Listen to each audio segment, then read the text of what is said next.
Okay, hello everybody. Welcome back to another session, another lecture on front-end course. One second, just let me check if I'm live and then we'll get started. Okay, I am live and perfect. Let's get started. So this is lesson number 63 and we are going to start our advanced JavaScript parts, right? So there are four parts basically. Let's see how much videos we can create in this session, which is advanced JavaScript.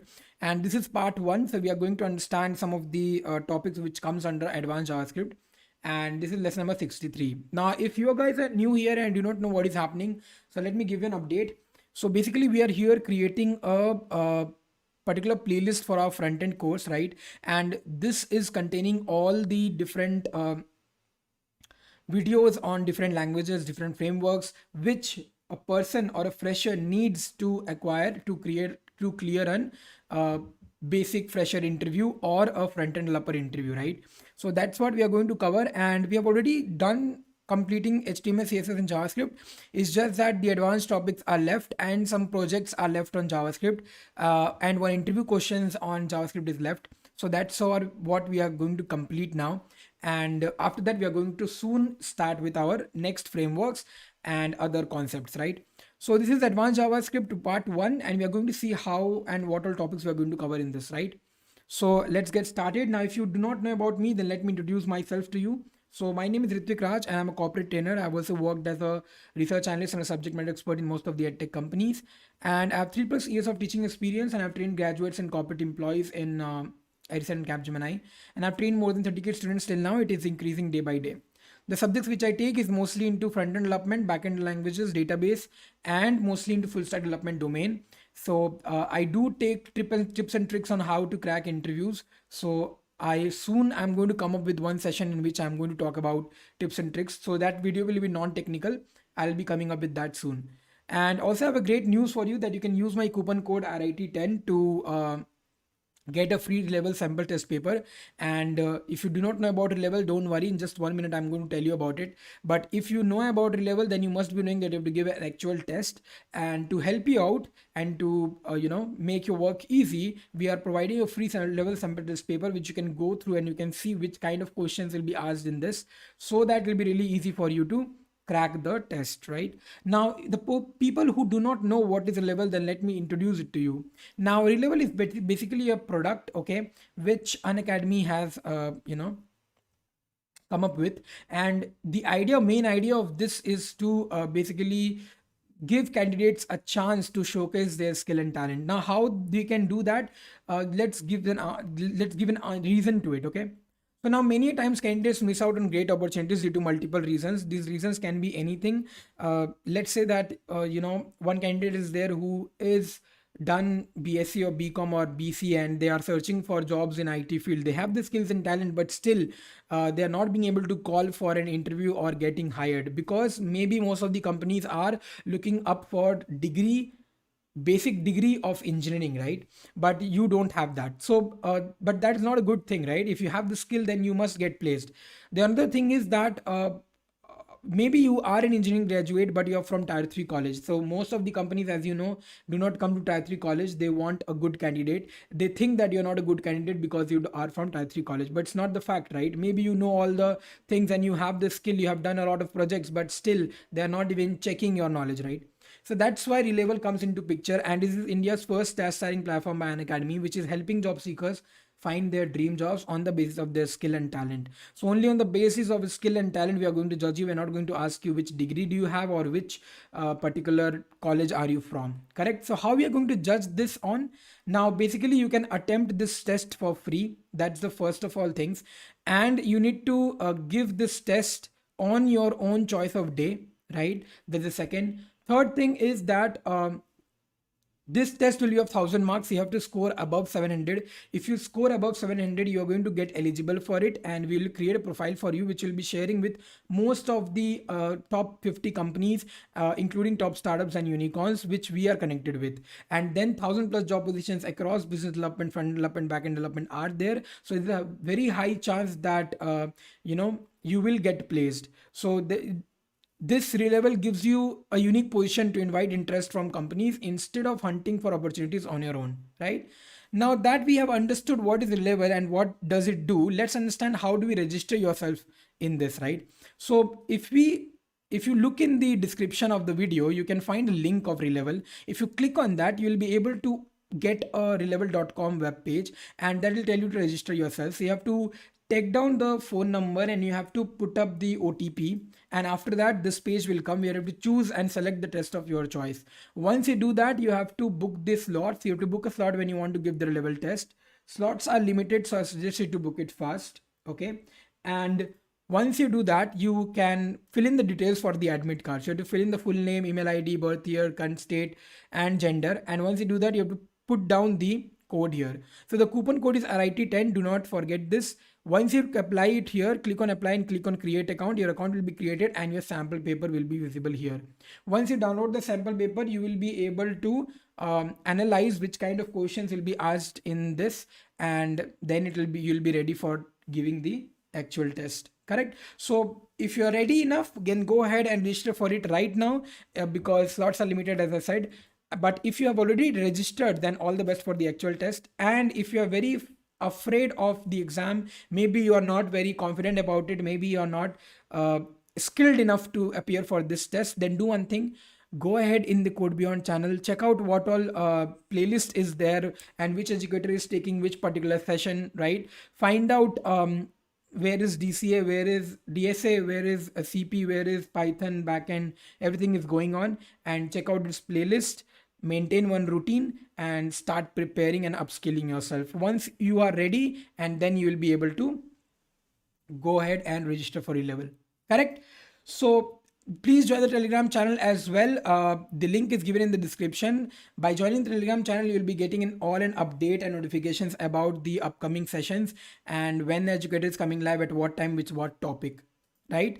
Also, please subscribe to the YouTube channel, which is CodeBeyond, and also please hit the notification bell so that you get a regular update and the notifications in the YouTube app. Also, if you're liking this session, if you have liked the earlier sessions also, thank you so much. But please also tell others to like it and share it with your friends, relatives, and other classmates, right?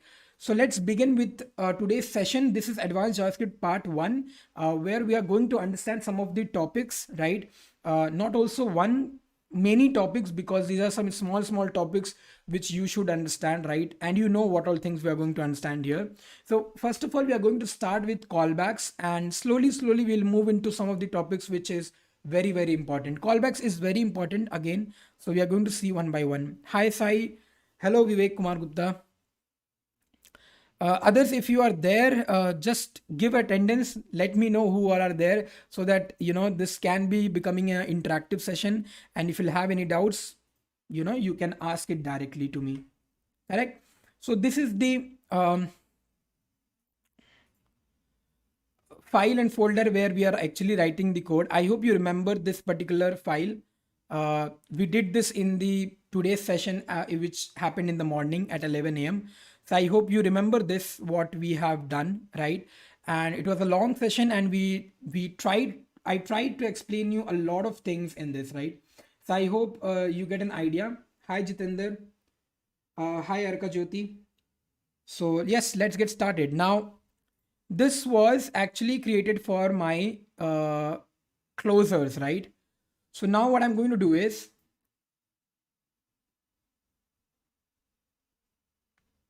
let's do some codes in another folder. You may get confused, so I'm going to create another folder, and let's say I'm just going to write here callbacks, right? And I'm also going to create some of the files. Please do let me know if anytime you're not being able to see the screen, or maybe I'm showing some other screen and I'm writing the code in some other screen. So please do let me know. It actually helps. Otherwise you won't be able to see the code, right? So index dot, let me close this. Let me close this. And also let me close this. Just writing here, just setting up my environment so that I can start typing the code. So understanding callbacks and async. Okay. Let's save this. Let's write up the script code here. So I'm going to just write here script. let's say including it as src script.js. Fine. Now let's save it. Let's check out. So I'm gonna open it with live server. Let's check out the browser so you can see understanding callbacks and async. Everything is working. I'm going to open the inspect because most of the things we are going to do here itself. So let's get started, right? Hi Somu. Perfect. So what is callback? What is its use? Why do we need it? All the things we are going to study now. After understanding callbacks, we are going to go back to closers, okay, to understand a little bit of things, and then we'll come back to asynchronous thing. Fine. Now, first of all, starting this session of callback, you need to understand that what is callback. The name itself, it says callback, right? That means it will call back the function or call back something, right? So a callback is a function passed as an argument to another function. Now it sounds very difficult, but it's very easy. Let me just explain you what is this. I have written it in a different file. Let me close this. Let me comment it. So callback is a function passed as an argument to another function, right? Now this basic thing is also used for a function to call another function. Now you can say it as recursive function, but it is not recursive. It is something else. In particular recursive, what happens that inside a function, we call the same function itself, right? So if we have a function ABC, inside the ABC function, we call ABC function again. That's what is a recursive function, right? So function to call the same function again and again, that's what is recursive. But here we are saying function to call another function. So from a function, we are calling another function. That's what is callback. Suppose if you have not understood this, do not worry. Let's try it out by writing example. Okay. So what I'm going to do here is let's give up a paragraph and let's say I'm going to put up here a demo. Okay. And here I'm just going to create some functions. So let's say I'm going to create a function first. Just saying here console.log first. Similarly, I'm going to create again another function. So let's say I'm going to create here second, and here also I'm going to just print second. Okay. Now have a look. If I call any of the function, let's say I'm calling first, what's going to happen? Obviously it's gonna call the function, right? This function, and it's gonna print it, right? So let's do one thing. Let's check out this, right? Now, where is my browser? Okay, I have saved this and you can see here it's saying first, right? Now what I'll do in the code is I'll be writing here second also. What's going to happen? You're going to get first, second, correct? But now have a look what I'm going to do. So I don't want to create this. Okay. What I'm going to do here is I'm going to create another function and I'm just going to say here that show is the function name. And here I'm just going to write document dot get element by ID. Going to put up here a ID which is demo and inner HTML, and to this inner HTML what I'm going to do, I'm going to put up a parameter. So let's say I'm going to put up a parameter number here, and here in this also I'm going to put up a number. Now I don't want to console.log. What I want basically is to call this function directly. So here I'm going to put up second, and similarly I'm going to put up here also as show.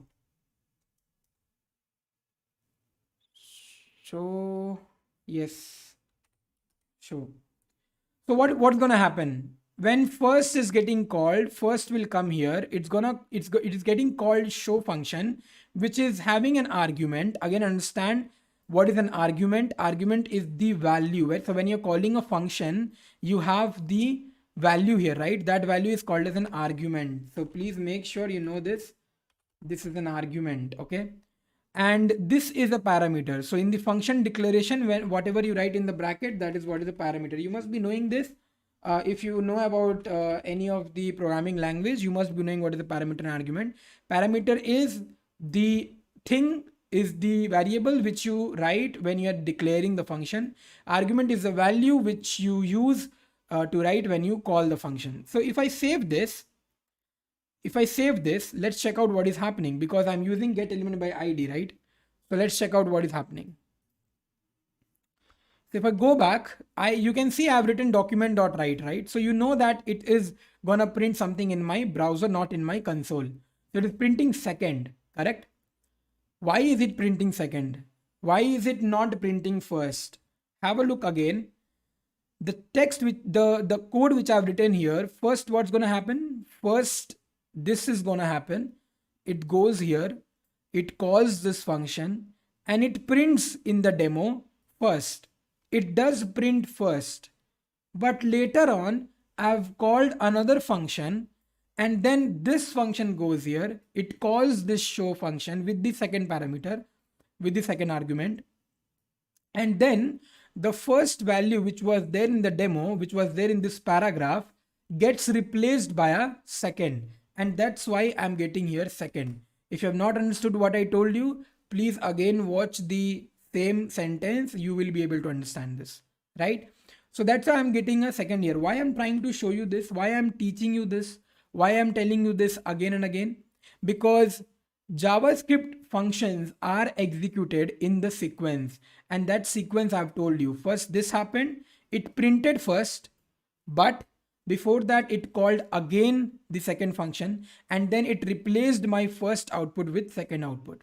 So JavaScript functions are executed in a sequence in which they are called. If I called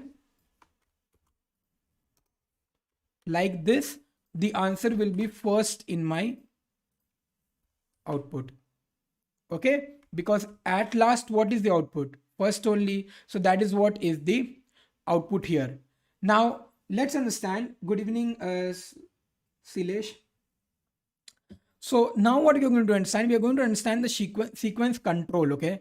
Now what is sequence control? How can we control this sequence? I want to control this sequence. I want to understand that how can I call. See what I'm doing here. I'm calling this function. This is calling another function, right? Second is a function which is getting called. This function is calling another function, right? Don't you think it's too complicated? Because I have to call this one, and then this will call this one, and then it'll come here, and then it'll print this, right? So let's do something. Let's write another code, and let's try to understand how we can change this code, okay? So let's try something else. We have show number. Let's keep it in that method itself. And here, I'm just going to write sum. And this sum will have one number and another number. Okay. And let's not call it here. Let's use a variable add, and then add these two numbers. Okay. And now what I'm going to do, I'm going to return this add value. So obviously I have to call something. I have to call either this function or this function. So let's call that first of all. So what I'm going to do here is, let's say I have here a output.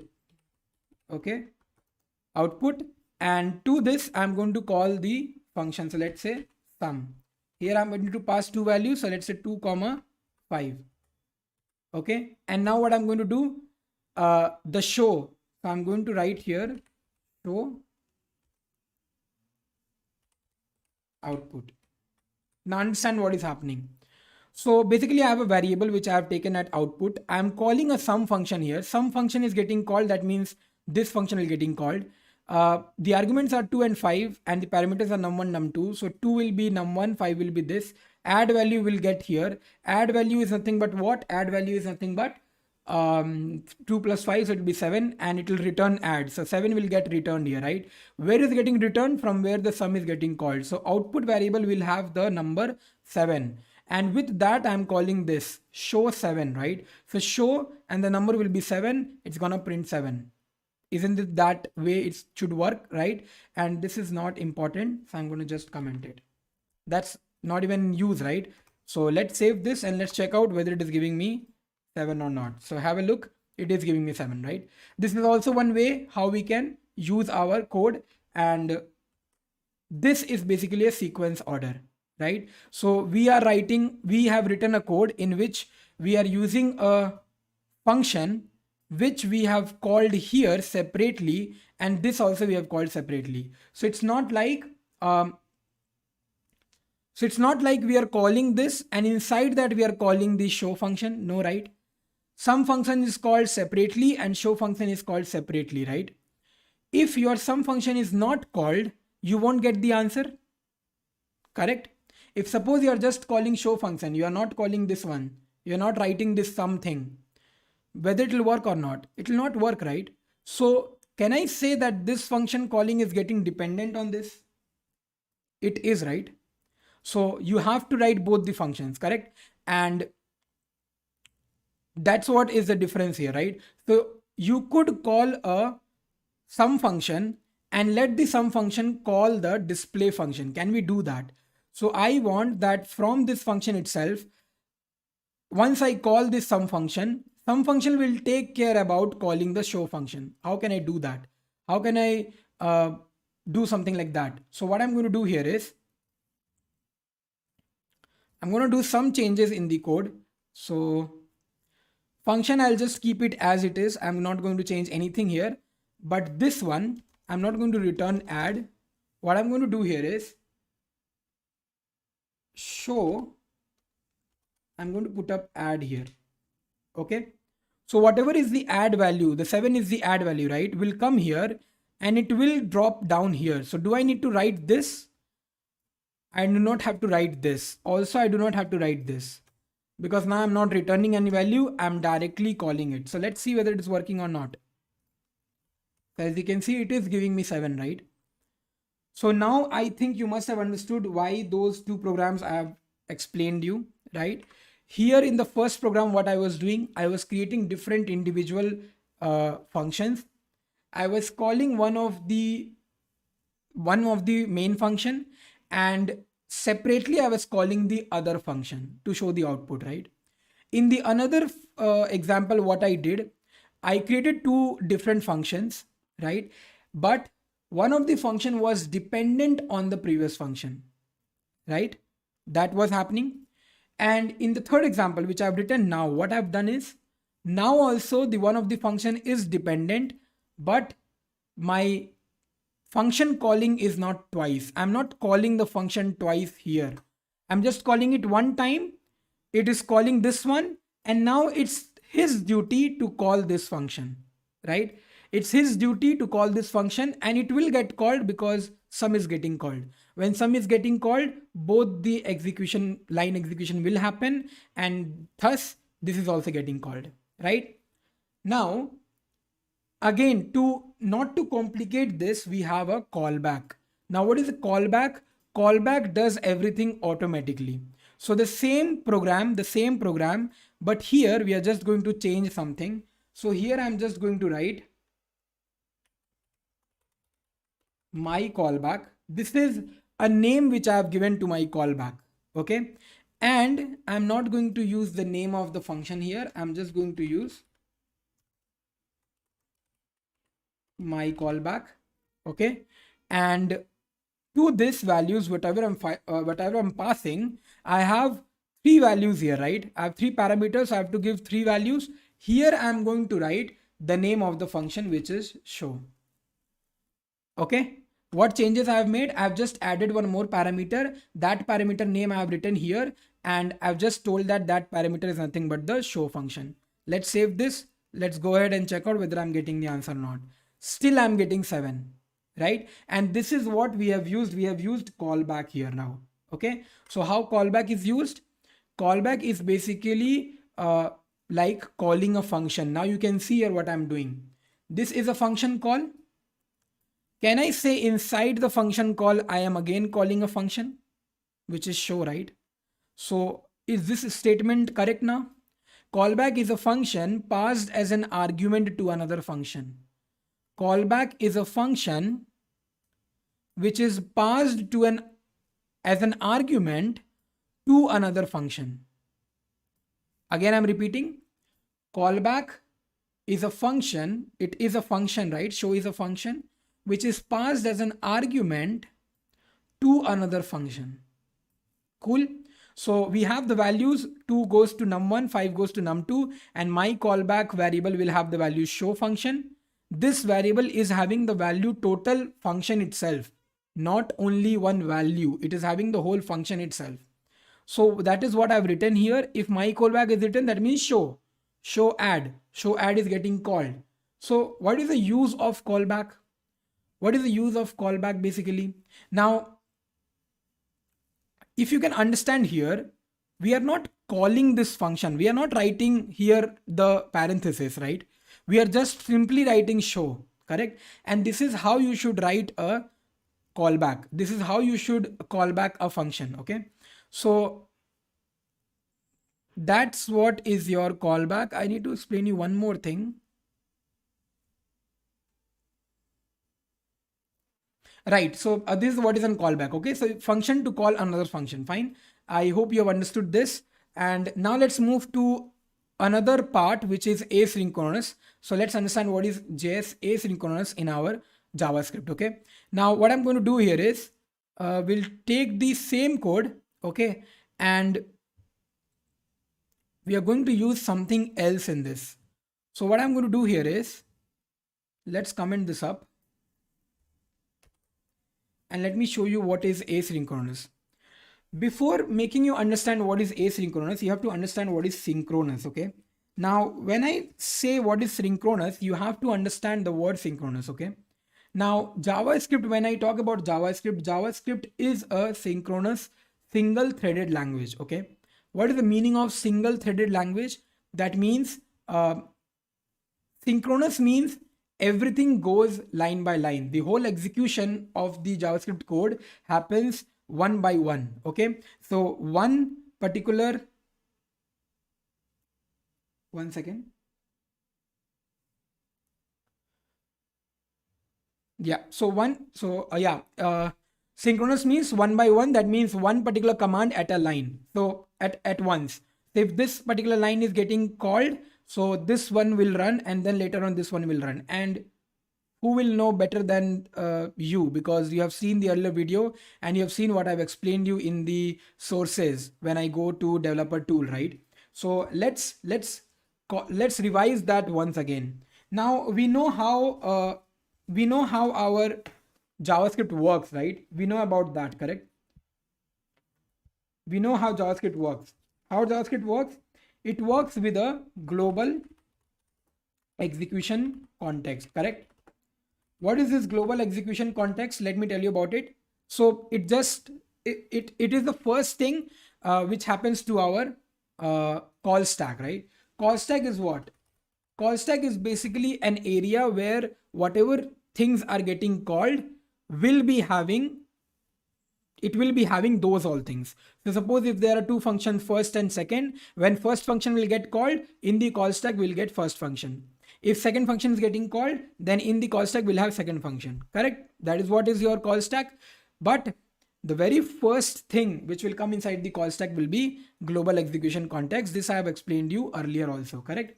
So if I have three functions, this is how it's gonna look like.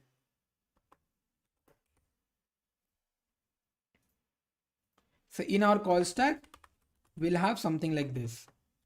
Okay, this is how if a program will have first function and second function, and if it is getting called, we'll have three things in the call stack. We'll have global execution context, in which it will assign all the global variables. Global execution means it will assign all the global variables inside it. That is why it is called as global execution context.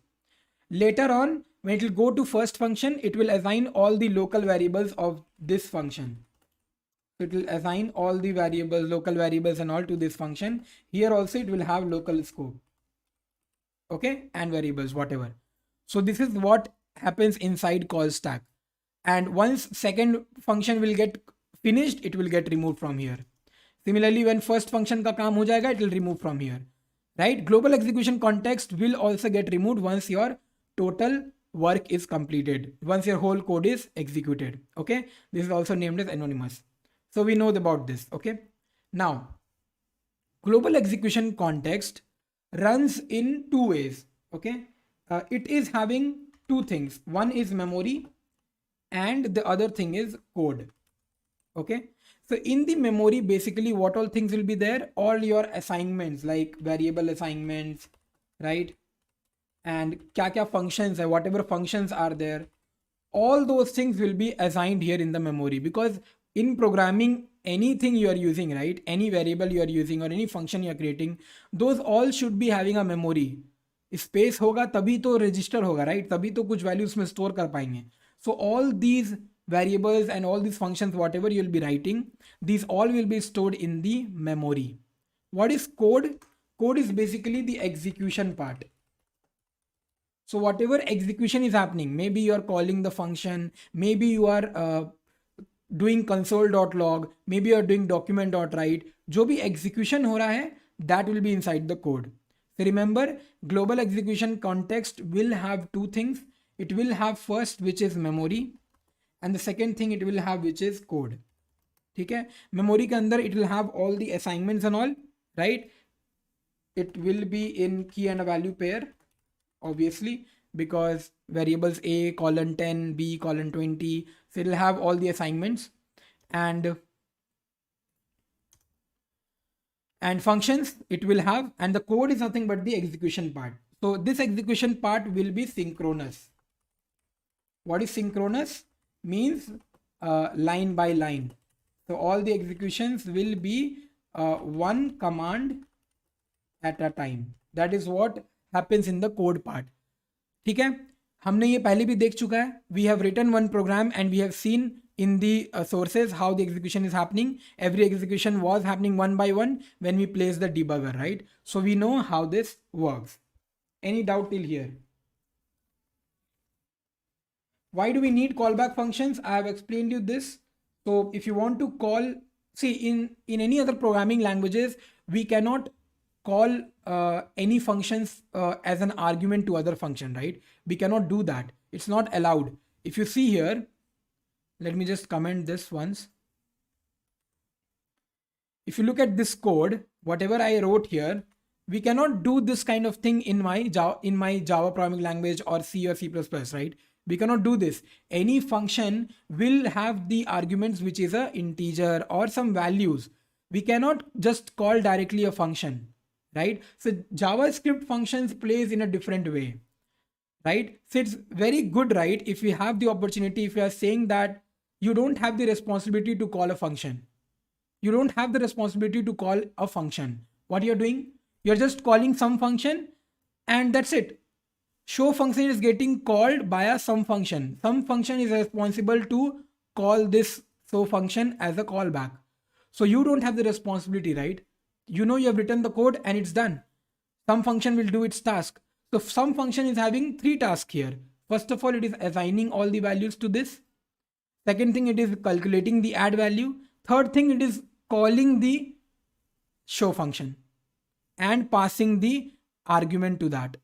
So you are not doing anything here. That is the advantage of callback function. Okay, calling back, right? So just like recursive, why we need recursive? So that the same function can be called. Here also same thing, just so that another functions can be called by the same function as an argument. That's why we need callback function. Okay, now let's understand how this memory, code or global execution context is working in a code. Okay, why we are doing this? Suddenly we moved into this after learning callback. We suddenly moved into this, right? Remember that we are learning synchronous. Okay, that's why I'm explaining this. What is synchronous and what is asynchronous? That's what I am explaining right now, correct? So we need to first understand what is synchronous, and then only we will be able to understand what is asynchronous, correct? So first we'll understand what is synchronous. So for here, what we are going to do is we are going to write a simple code, okay? So here what I'm going to do, let's say var equal to 10, okay? And here I'm going to create a function, let's say square, and I'm going to give here n. Okay, so we have a value 10 which is having an a, and we have a square function, and here we are going to write result, and I'm just going to multiply this 3 times, the n 3 times. Okay, now you know what is this? This is the function which I've written, which is square function, and I'm just passing n value, and I have one a value here. So I'm going to put up here, let's say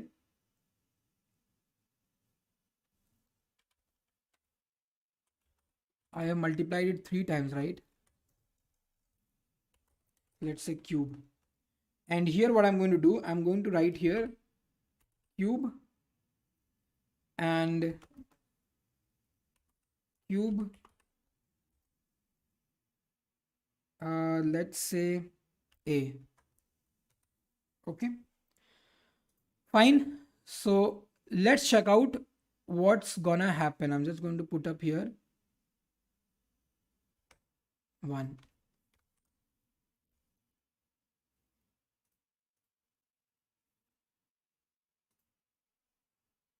One second. Oh, I have not returned the value.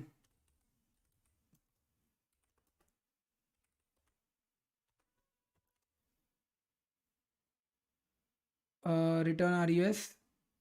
Let's print this.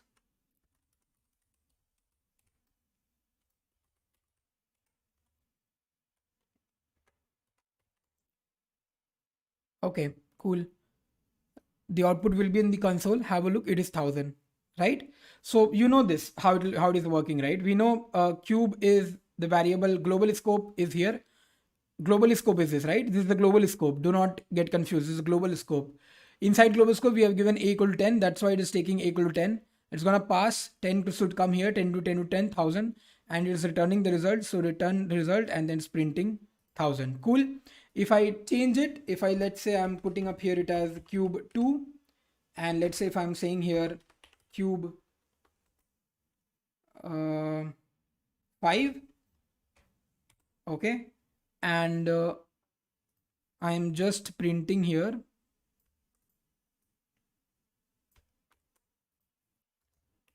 cube 2. So you know what will be the answer. Have a look. So you can see here also we have 125. So both my programs are working fine, right?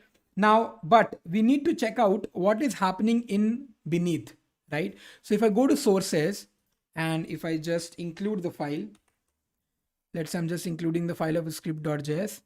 So here is my code, right?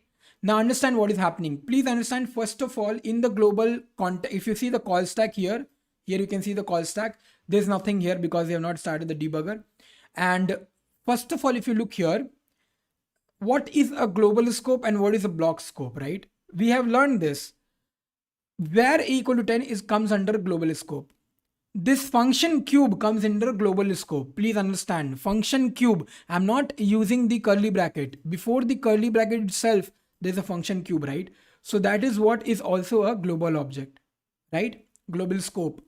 After this, we are starting block scope, right? So all this, whatever we have written, this all res and all will come into block scope, right? Let's check out. So what I'm going to do, I'm going to just put all the debuggers.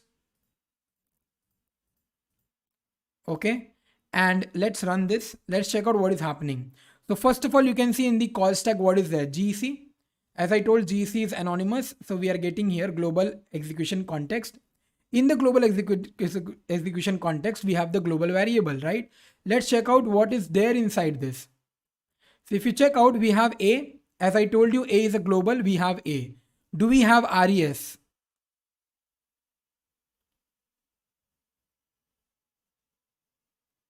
If you look here, we don't have res. Do we have n?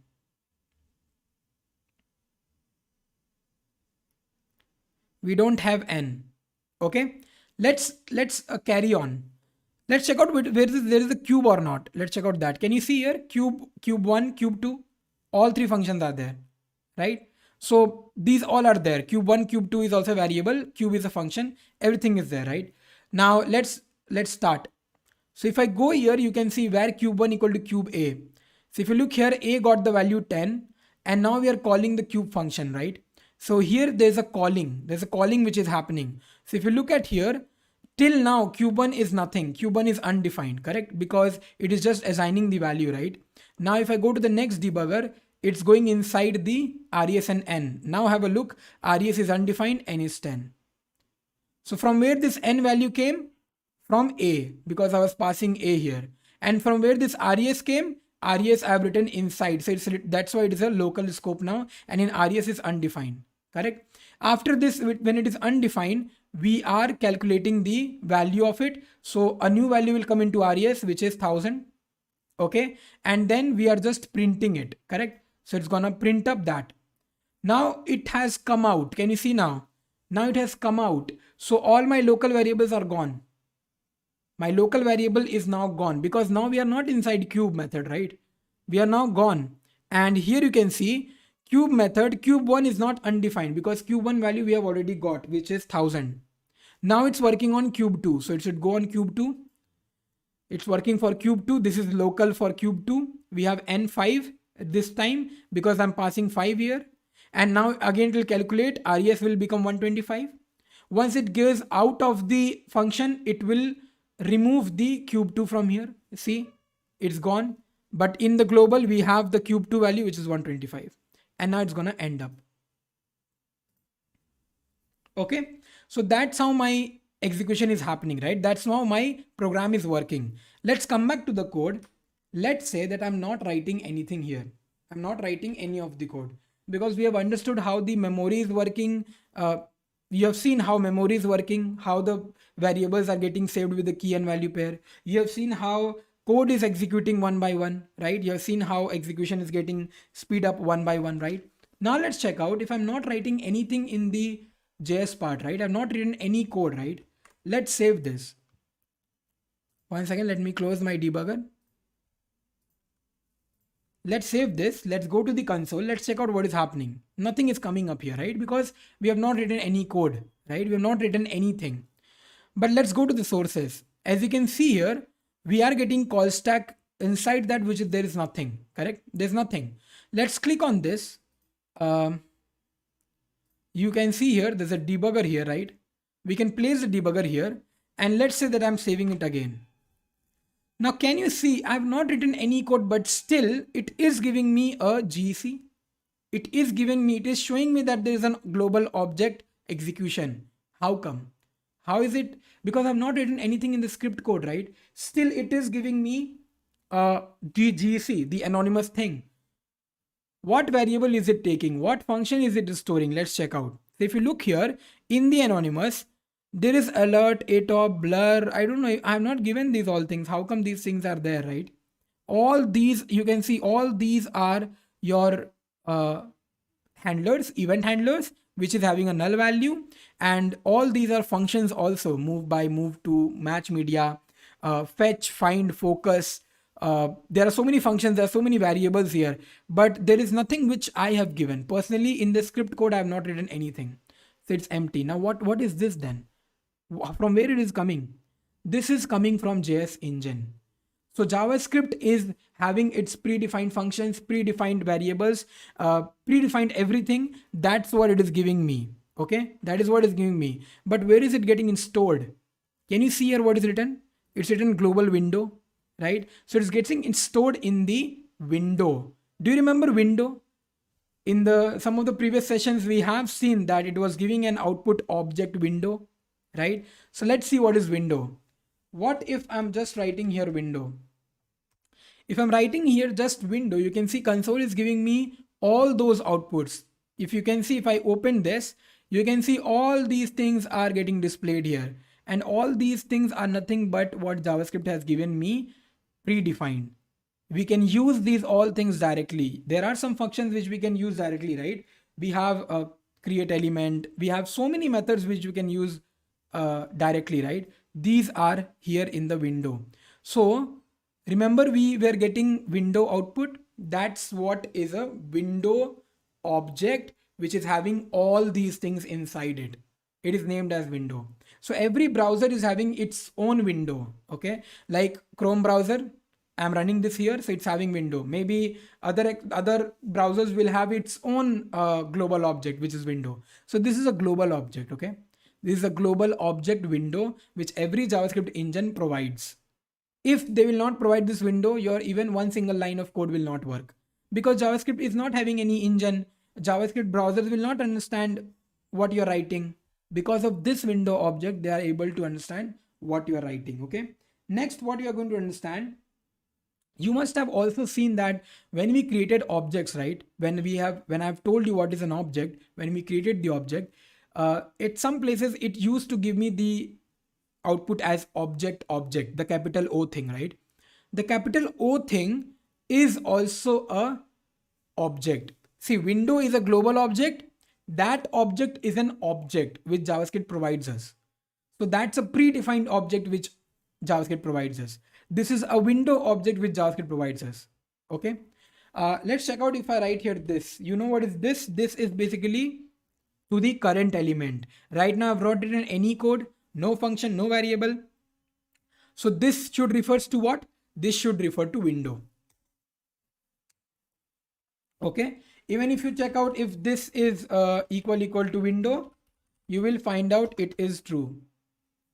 So all this window, at first of all, if you're not writing any code, this is what is happening. Window object is getting created, and window object is just saying that, hey user, JavaScript has given you all of these things. Check out, you can use any of these things. Okay, that's what a JavaScript gives us. Okay, now let's write some code. I hope you have understood how empty JavaScript code works. So suppose if any interviewer is asking you that I'm not writing any code, whether JavaScript is running, yes, it is running. It will create a JavaScript object for you. Okay, cool. Let's get started with another code and let's understand what is that. So here what I'm going to do, any doubts still here, please do let me know if you have any doubts. So here what I'm going to do, I'm going to just create a variable. Okay, so var x equal to 10, and now I'm just going to print it. So let's say I'm creating a function which is show, and here I'm just going to write let's say var equal to 10, and okay, so I'm just going to call this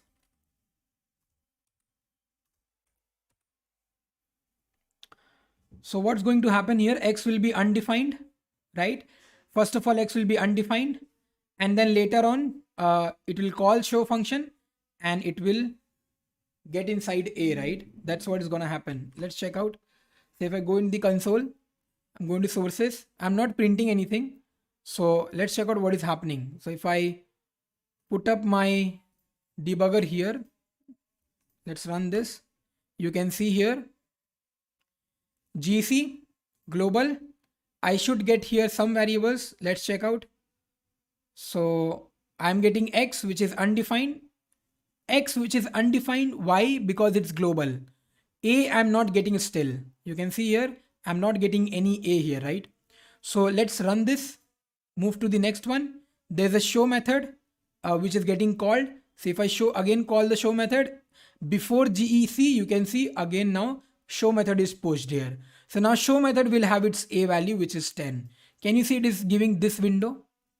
So A10, it's having its local value, and global will have its X value. Now if I just want to print it, it gets printed and then it gets over. Correct? This is what is your normal code for this particular part.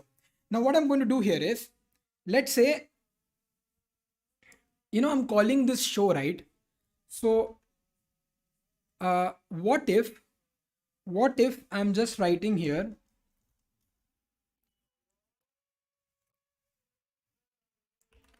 console.log a. So I'm printing up a value directly here. Let's check out what is the output. So if I go to console, okay, let me change some codes here.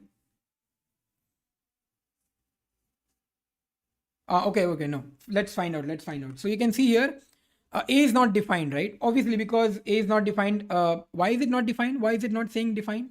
Can anybody tell me why is it not defined? Because your global contains x, your global variable is not a. A is inside function. You can only print this inside this function, correct? But what is the reason behind it? What is the actual reason behind it? When I showed you the code, I did tell you that in the sources, whenever you will run this code, what's going to happen? First of all, it will take out all the global things in the global, and when you go to show function, then it will take the local things in its local thing, right? So if I talk about global part, if I debug it, if I check this out, in the global I will get x, but will I get a? I will not get a, right? So I am printing console.log. Obviously this will give me an error because it is not being able to find a here. A is not here. It's not being able to find it. That's why it is giving me an error, right? That's why it is giving me an error. What if I change the code? So let's stop the debugging. Let's change the code. Let's come back. Let's change the code. Let's print it up here. And if I call the show function, it will happen, right? It will call the show function. Show function के अंदर जाएगा. Show function के अंदर a declared है. इसका local variable है तो वो print करेगा a को. It will work, right? But in this case, when I wrote outside, it is not working. Now, what if I'm writing here window.a? window.a का मीनिंग भी same है, ठीक है? window.a मतलब कि आप प्रिंट करवाना चाह रहे हो विंडो ऑब्जेक्ट में, ग्लोबल ऑब्जेक्ट विंडो पे a है कि नहीं. This will also give an error. If you look here, this is doing me undefined, ठीक है? यूं अनडिफाइंड दे रहा है क्योंकि मैंने यहाँ पे window.a लिख दिया, राइट? सो अगर मैं अभी देखूँ, इसको चेकआउट करूँ कि यहाँ पे क्या हो रहा है. Let's check out what is happening. Let's save this, let's run it. So पहले टाइम पे यहाँ पे आप देख सकते हो कॉल स्टैक में जीसी आया हुआ है, और यहाँ पे अगर मैं x पे जाऊँ, a तो देख लिया हमने, a पहले नहीं था, x होगा, x का वैल्यू 10 आ चुका है, और यहाँ पे a का वैल्यू कुछ नहीं है, राइट? a का वैल्यू यहाँ पे कुछ नहीं है, बट मैंने यहाँ पे window.a लिखा है. That means inside window global object, is there any a? We don't have any a. The value of a is undefined. That's why it is giving me undefined. Fine. So that is the difference between undefined and when it is giving you an error. Okay. Now, okay. If the line ended with console.log, it always shows undefined, right? Yes, it is giving me undefined. No? I'm showing you that only. Let's check out what happens if I write here x. अगर मैं यहाँ पे x लिखूँ, then what happens? Let's check out. So if I give x, x is in the global space. x is in the global space. Global में x का value 10 दिया हुआ है, तो आउटपुट क्या आएगा? Sorry, I've written this. I've just replaced a with x. So in the output, I'm getting 10. Okay. Why? Because it is in the global space. So what is the main motto of explaining this? The main motto of explaining this is that however you have written the code line, the execution inside the JavaScript engine stays synchronous. line by line ही होगा. अगर global में आपके पास variable नहीं declared है तो वो undefined ही रहेगा.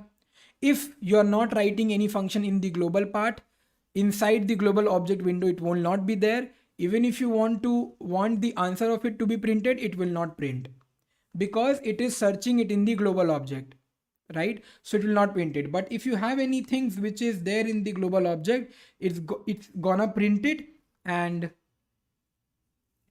It's going to print the value of it. Okay. So that is what is all about synchronous. Now let's understand if we change some codes, how it will work. Any questions still here?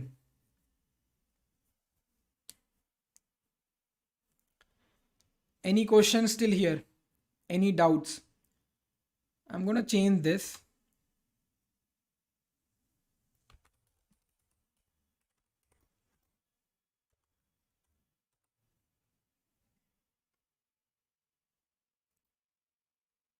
Is defined inside function. Yes.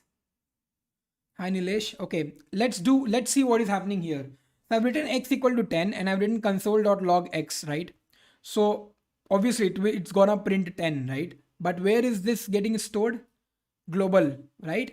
So it's gonna get stored in global and it's gonna give me the output. So let's check out. If you look here, this is giving me 10, correct? Let's go back. Let's do something else here. So what I'm going to do here is, let's say I'm doing console.log here. So before even putting up the value, before even initializing the value, I'm doing a x here. Okay. Now what's going to happen? So x will be in the global object, but its value will not be 10. Its value will be undefined. So let's check out what is happening. So if you look here, it is giving me the output undefined and then it is giving me 10. ठीक है. So यहाँ पे क्या हो रहा है? First of all, in the first explanation, console.log, what is happening? It is having an undefined value. That is why it is printing undefined. In the another part, it was having a value which is 10 and that's why it printed 10. So I hope यहाँ पे वो doubt clear हो जाएगा कि undefined कब होता है और defined मतलब the value when it comes. So ये doubt यहाँ पे clear हो जाना चाहिए, right? Now let's make it much more tougher. So what I'm going to do, let's remove this. And here I'm going to make my code a little bit tough. So remember in the previous session, in the morning session, I explained you one of the program where I've used set timeout and I told you that this is the question which has been asked many a number of times, right? If I show you that, have a look here. This was the question which I asked you, this one. So there was a for loop and this for loop was getting run, right? And I was using here a var keyword, correct? And I was just telling you that what should be the output of this, right? So यहाँ पे मैंने बहुत आपको चीजें बताई थी, but you said you have not understood this. So let's understand now what is this, okay? And now also here you can see that this was getting me output 5, 5, 5, 5, 5 times. It was not giving me an output 0, 1, 2, 3, 4. What was the reason behind it? Var and let. But why the reason was var and let? Let's understand that. So I'm going to save this. I'm going to put it up here. And let's write a code to explain that code also. So here what I'm going to do is, I'm going to create a function. Okay. Let's say I'm creating a function ABC. And inside this, I'm going to take one variable. Let's say I'm going to take a variable I. And here I'm going to give set timeout. Now, please see how I'm giving the set timeout. Set timeout will have two parameters. The first parameter will be a function and the second parameter will be a millisecond time, right? So the first parameter, which is the function, instead of calling it, I can directly write the function itself here. So what I can do is I can write the function itself directly. And here I can mention what is the function. So let's say I'm just writing console.log.i. Okay. This is the function. And now I have to close the function and give a millisecond time, right? So let's say I'm giving here 1000 millisecond time. And this is gonna get closed here. So set timeout, let's give a semicolon. Let's go down. 1 second. This will be getting closed here. And yeah. Set timeout function is getting completed. I've written everything. And now what I will do is I will just call this ABC. 1 second, something is wrong. Some curly bracket is not getting completed here. So I've written the function, the curly bracket is closed here. This is closed here. what is this then?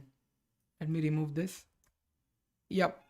So what is happening here? Now, basically, we want to uh, print one, right? In a set timeout function every 1 second, right? So every 1 second, it should log one here, right? If I save this and 1 second, you have a look here, okay? You can see one is getting printed, right? But you did not check out the seconds, right? So if I save this, after 1 second, one will get printed, correct? Now let me make it 5,000. 5,000 means I'm increasing the time. So if I save this, let's count 1, 2, 3, 4, and 5. You're gonna get one there. That's what is your millisecond, correct? That's what is a millisecond. I've written in 5,000, correct? Now, let's say what I'm doing here is, after writing the set timeout function, I'm going to give here a console log statement. So let's say I'm just writing here CodeBeyond. Now please understand carefully what is happening. What do you think what's gonna happen? Because my first code is having set timeout, so we know that after 5 seconds it's gonna print 1. And after that it's gonna print console.log, which is CodeBeyond, right?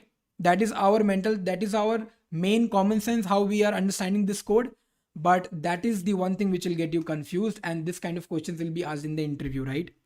So what is happening here is that JavaScript waits for none. Okay, JavaScript is not waiting for you to complete this set timeout and then your CodeBeyond will come. Okay, what JavaScript is understanding, when you're calling this function is getting called, it is acquiring the value, and then it will see that there is a set timeout function.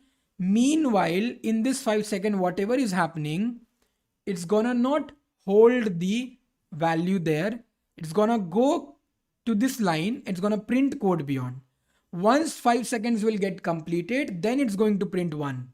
So first CodeBeyond is going to print, and then one will get printed. So this is how set timeout behaves differently in JavaScript. Okay. Now if I save this, I'm not going to save it now. Okay. Let's have a look in your browser. And now I'm going to save this 1, 2, and 3. So first CodeBeyond is coming, and after 5 seconds, one will get printed.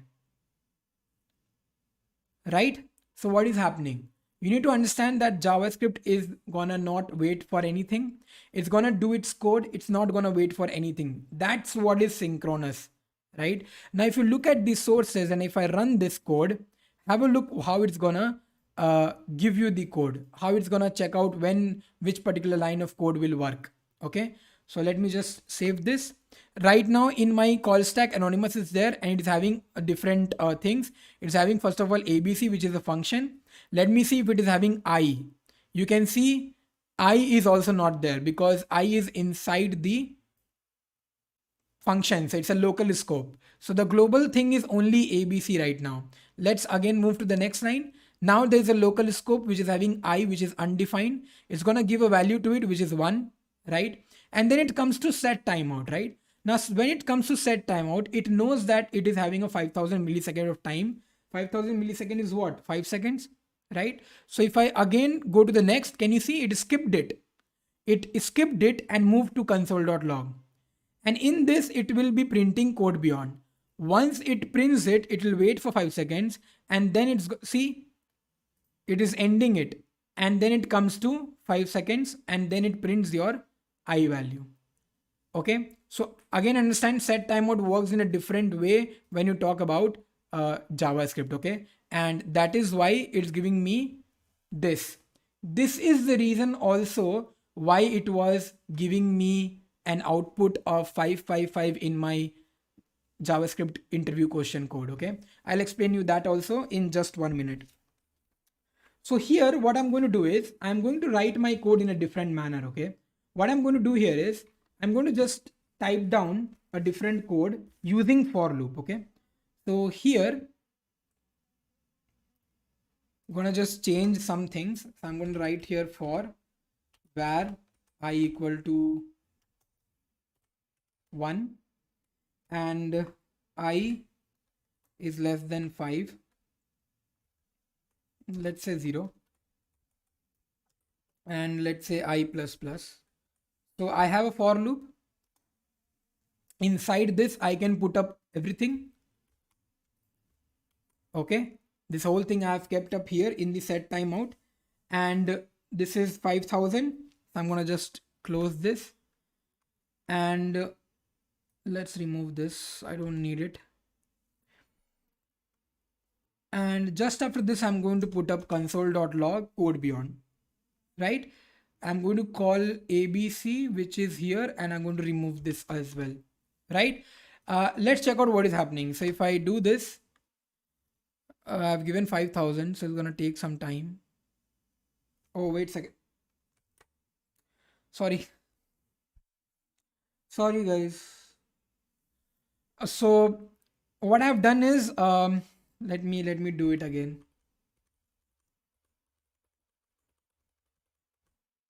This was the code earlier. Okay, I'm doing it again. So I've created a for loop. Okay, just created one I value and all of these things, and inside this for loop ka bracket, I'm giving the whole code of set timeout. This whole code came inside the for loop. Going to remove this from there, and everything is same. Else everything is same. Just removing var I equal to 1 from the top. Okay. Now what I'm going to do, I'm going to go to the browser, and now I'm going to save this. So if I save this, I'm getting CodeBeyond first, and then I'm getting, after 5 seconds, this 5 terms here, right? What is the meaning of 5, 5? That means 5 times 5 is getting printed. Okay. But this came afterwards. First CodeBeyond came, correct? Now what is happening here? Why is it giving me 5, 5, 5 again here, right? What is the reason behind it? So if I look in the code, let's not look in the code. First of all, let's remind you about closures. Do you know closures, right? What happens in closures? I have explained to you in the in my topic, right? What happens in closures? So if you remember this code, not this one, this one. If you remember this code, what was happening here? So I was having a name inside which there was a nested function, and I was calling, I was returning this particular function which came here, right? And I was just trying to console.log y, and then I was calling the y function, right? Let's see what is happening. Okay, let's see what is happening. So have a look. If I open it up in the browser also, let's open it with live server. Can you see this? Right? So in the console, I'm getting this f name one. Why am I getting that? I've explained you this. See, y equal to name. Name is getting called, right? Name is getting called here. And inside name one, name function is having this and this, right? The name function is having x equal to 7 and is having return name 1, correct? So return name 1, it is returning name 1 to y, and I'm printing y, so it is printing the whole function itself, right? It is printing the whole function itself. And then what I did, I was calling that, right? See, I have called y function. So when I did call y function, then what gonna happen? Name 1 function is getting called. Name 1 function is getting called and it's printing x value. What is the x value? X value was 7, but it will print 8 also, correct? Why it is gonna print 8? Why it's gonna print 8? Because I have changed the value. So here you need to understand one thing. You need to understand one thing, that whenever I am consoling.log x, it's not only the value 7 which is getting coming here, or it's not only the value 7 which is getting inside the lexical environment, right? Closure means closure function will take its local environment plus its lexical environment, right? Not the value. X, it takes x itself. It takes x itself. Now x value can be changed anywhere. X value will differ. So I have updated x value, and that's why I'm getting 8 here, right? So you need to understand that it is not the value which your closer will take, it's the variable which the closer is taking. Okay, even if I go to sources, even if I show you the code internally, you must have seen that inside the closers part it does tell you that x is 8. So it's the variable which you take, it's not the value which you take, correct? So closers take always the variable, not the value. If the variable value is getting changed, it is gonna impact it. Okay, so this theory, this concept, let's apply it in our this code also, right? So here what is happening, I is equal to 0, and after some time I value is getting changed. Do not forget that this code is also a closer. This code is also a closer. Why? Because here I have one function inside which I have a for loop, and again inside that I have a function. So this is also a closer, and a closer says that closer is a function which is accepting its own local environment variables, local memory, plus its lexical environment. So it remembers that it is having an I value, right? Now what happens when I execute this? After 5 seconds, it's gonna print here 5. If I go to sources and I just apply some debuggers here, let's check out what is happening.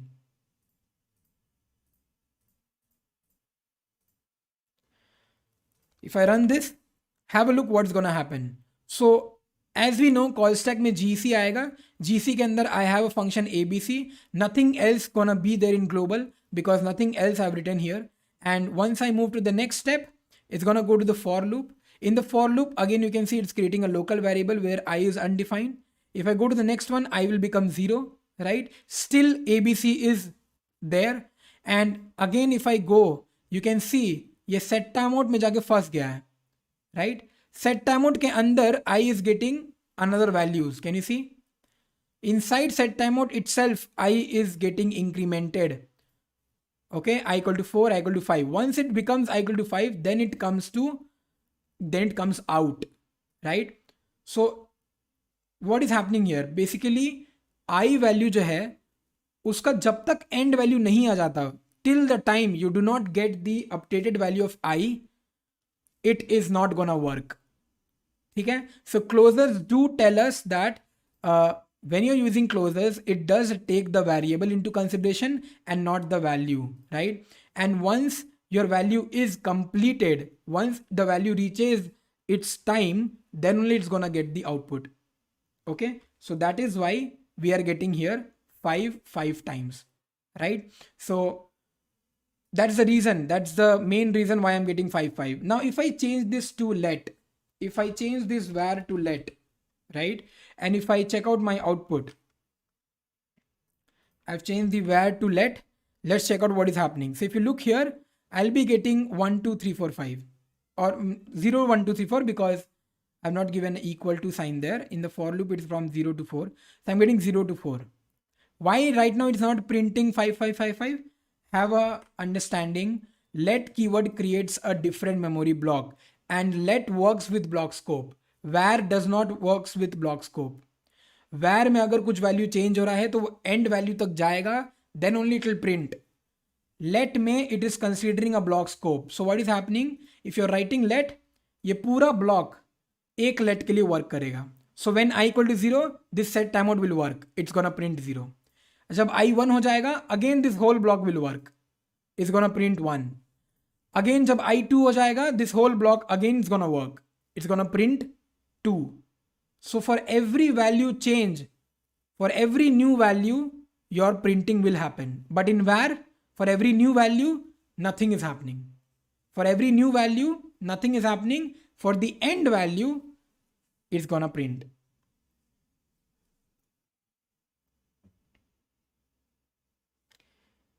Any doubt still here? Please let me know. अब यही same example, that same example was there in the closer video, closer closer file. So if you want to check it now, you will be able to understand. The same code was there. I just wrote set timeout वाला function मैंने दूसरे जगह लिखा है, right? I wrote this function separately, but here I have written this function in the same code of line, right? So check out it. It should be understandable now. Okay. Sangram, hello. So L36 video was not available in the playlist. Yes, L36 is removed from the playlist, and I'm making sure that it comes back. It's still there, but it's done private. So please don't waste time on that. Do not watch L37 also, because L37 was a part of L36. So once L36 will be back, I will again tell it to you. I'll confirm it to you, and then you can watch L36 and L37. Those are just one project telling about table-based layout. So for right now, you can leave it. Hi Nilesh, milliseconds time counts the time from date 11/1970. Are you asking it or are you telling it? Please do let me know. Can you please tell how to get input from user in JavaScript? I will tell you about that, but later on, not now. Okay. Any doubts still here? Vivek, Somu, Lewis. Any doubts still here? So if you have understood this, let's say that I'm writing var here, right? And we know that in var, what's going to happen? The I value till it reaches to end, it's not going to print anything. Once it gets a perfect value of I, then only it's going to print everything, right? So if suppose a user is asking, a interviewer is asking that, hey, do not use let here, right? And then try to solve it. Then how you're going to do? So a particular interviewer is asking that don't write here let and then trying to solve it. How will you do it? So what we have to do here is we have to write a function. Let's say I'm using a function close.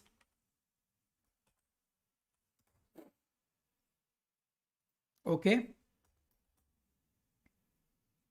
This is a function which I've written inside the for loop. Okay. And I'm going to call this right after this.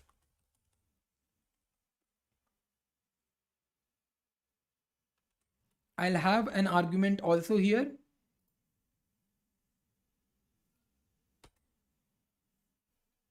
I,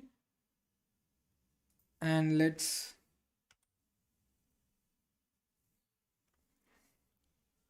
okay, why there are two brackets?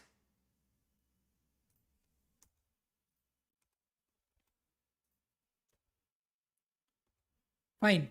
So we have what we have done. We have written this whole thing inside a function.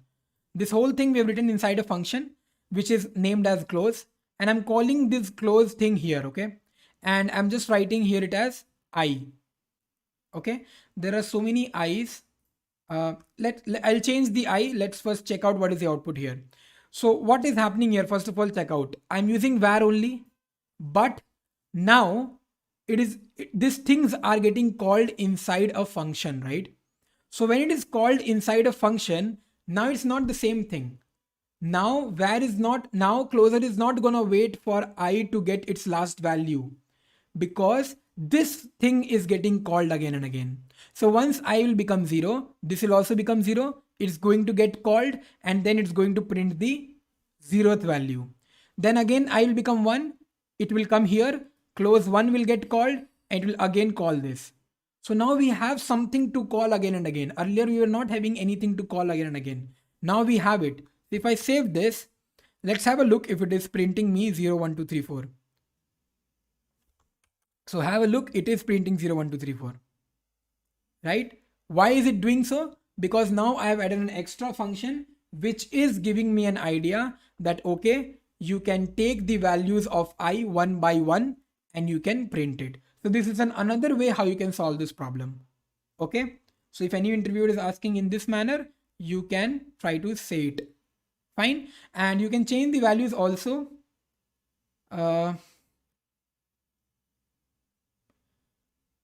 You can change the values here. You can change it to X. You can change it to X.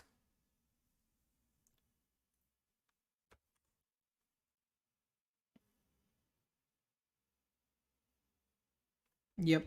So it's working, right? Because those are argument values. So those are parameters basically. So you can change it. There's no problem in that. so that there will be no confusion of I and I. Yeah, I'm just waiting. Just keep it here. This is a very, very good and very uh, main question asked in all the interviews. So please note it down. And yeah, so this was one of the thing which I want to tell you. I hope this you have understood. Cool. So now we'll try to understand something else.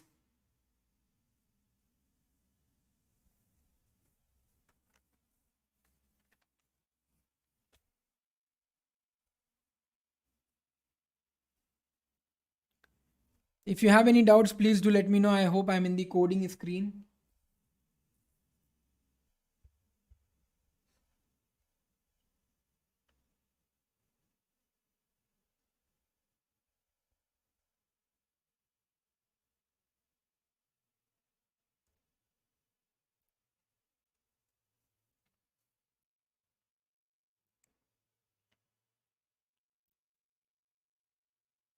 Okay, let's get started. So now I'm going to just comment this, right? And we are going to understand now something else. I hope you got the solution and I hope you have understood this part. So let's understand something else here. So here, what I'm going to tell you about is there are so many terms which is there in the JavaScript part. Okay, so we have let's say the first one is function statement. Okay, now what is this function statement? If any interviewer is asking what is a function statement, what you are going to say, because you know how to create a function, you know how to call a function, you know how to use arrow function, you know how to use a regular function, right? But what is this function statement? So function statement is basically a normal function. Whenever you're writing a normal function, right? Let's say I'm writing something like this, okay, and I'm just printing here some something. So let's say I'm just printing here Ritwik, right? This is a function statement. Only this is a function statement. Okay, so what we are doing, we are just writing a function and we have declared it, right? That's a function statement for you. Okay, next what I'm going to write is what is a function expression. So let me just comment this. And function expression, again, understand what is the difference between statement and expression. What is expression? Expression means where there's an equation or when you are assigning something, right? So here you must have understood, if I have b, let's say where b equal to function, and I'm just going to give something like this, and I'm just going to write console.log. Let's say I'm just writing here Raj. This is an expression. This is a function expression. Okay, so two things are there: function statement, function expression. Okay, and now if I need to call anything, so what I have to do, I need to write something like this, right? And you know what's going to happen here. And also if I do something like this, you know what's going to happen.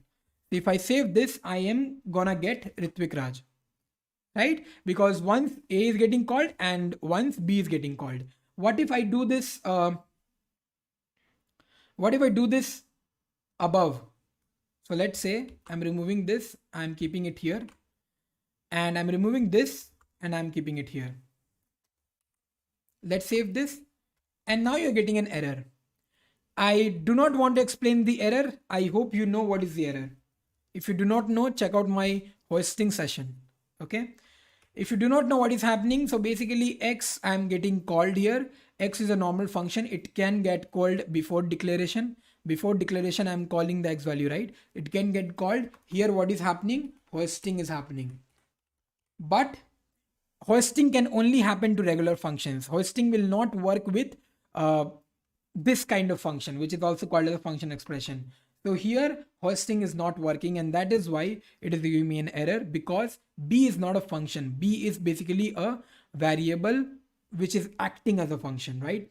So that is what is nothing but a function expression. Now the third question can be asked to you is what is a function declaration? Okay, function declaration is also same as your function statement. That's what is the function declaration. And one more thing can be asked to you, that what is anonymous function? Okay, so anonymous function One of the anonymous function, anonymous function, what is this? Anonymous function is something like this. This is an anonymous function. Okay. Now, anonymous function means there should be no name given. That is what is an anonymous function, right? So this function is not having any name. So it's an anonymous function, but it's giving me an error. Can you see? So what happens if I do this? What's going to happen? So if I do this, what's going to happen is, have a look. It gives me an error. Function statements require a function name. So it says that function statements require a function name. Somewhere I have not given a function name.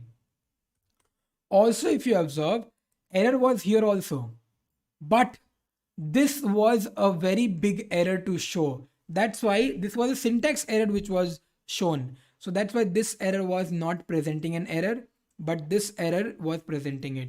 But if this is an error, then why there's a name to this?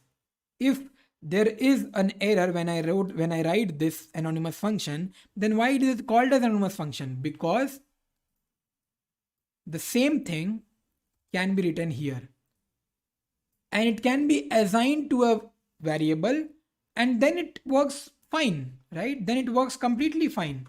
If I just call it here, it works fine, right? You can see it does work, right? So this is also called as an anonymous function. Anonymous function, but please understand that only this part is anonymous. Only this part is anonymous, not the full thing. Only this part is anonymous. Any doubt still here? Hi Shubhra Brata Datta. Sir, one of out of the box questions, hope you'll not mind. How I can prepare for the front-end interviews for good product companies, especially machine coding round? I'm currently a fresher. Preparation practice is what you need. Now, before answering that, let me tell you one more thing. Machine coding round is, yes, you, as you said, is very important to crack. And there it will be, it can be anything which they can ask, right? But because it's a front-end developer position, they will mostly ask you by giving a task. So they will give a task to you and you have to create that page or create that particular website or anything, such kind of task which needs all the functionalities of a front-end developer position. So it will have HTML things, it will have CSS things, it will have JavaScript things, it will have React libraries. You have to use React libraries. All those commands and roles, instructions will be given to you and you have to work on that task, right? So for that task, you will only be able to create that task when you know each and everything about all these coding languages and frameworks, right? So if you have practiced and if you have designed some projects based on that, if you have created to-do list, if you have created calculator, digital clock, a web e-commerce website, a music player, if you have done all of those things, you will be knowing where to use what this functionality will do, what kind of work in which place, right? So if you know all of these things, if you know animation, transition, all of these concepts very clearly, and you have used this in your projects, in some of the projects, you know how to use it. If you have the hands-on technique, you will be able to do that task very easily. Once you complete that task, later on they will be having an interview round where they will ask these kind of questions. They'll write some codes and they will say what will be the output of this. They'll do some changes in the code and then they'll ask what will be the output of this. And then you need to have the analyzing thing, right? Common sense, right? So you need to analyze, you need to think about these statements. What is the call stack? What happens in GC? What happens in memory? What happens in code? What happens in hosting? What happens in closers? What is a callback? Whether in the code there's a callback or not. If there is a callback, when it will work, when it will not work. All these things will only be able to come in your mind when you are watching the videos again and again, when you're learning with the videos again and again, and when you're practicing those things in practical again and again. Then only you'll be very much confident, and there's no company which is going to ask you very tough questions in front-end development. If you're a beginner, they are going to ask you very simple questions. It's just that you do not know about it. Likewise, this thing. This is a very easy question. Anybody can ask you what is a function statement. Tell me what's a function expression. What is it? You know it. You have written it so many times. But you just didn't knew that it is called as function expression. Right? So here It's your mistake, correct? So these things will be asked to you in a very easy manner. Questions will be very easy. It will not be tough. You just need to find a solution which is very easy, right? Anonymous function, what it is. You have to just say what it is. That's it. You must be knowing about it. What is the difference between function statement and function declaration? There's nothing. It's just the same. Okay.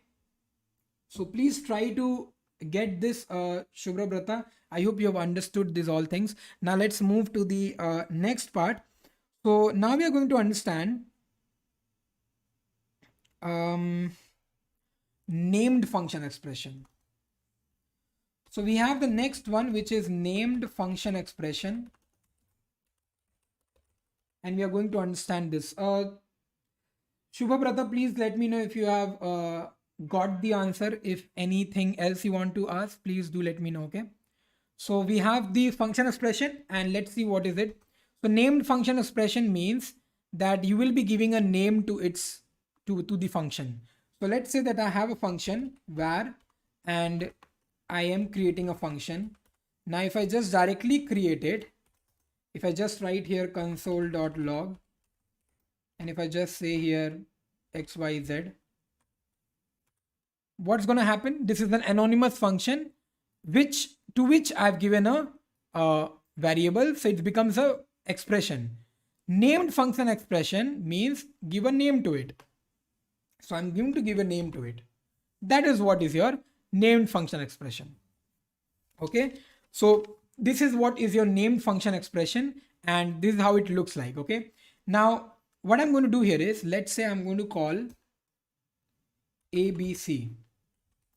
Okay, let's see whether it is working or not. So if I save this and if I go back, Ritwik and Raj is the output of A and B, so do not get confused. ABC is giving me an error. Why is it giving me an error? ABC, if you look here, ABC is not defined, but I have defined it. Na? I have written the function. Why is it calling? Why is it saying that it's not defined?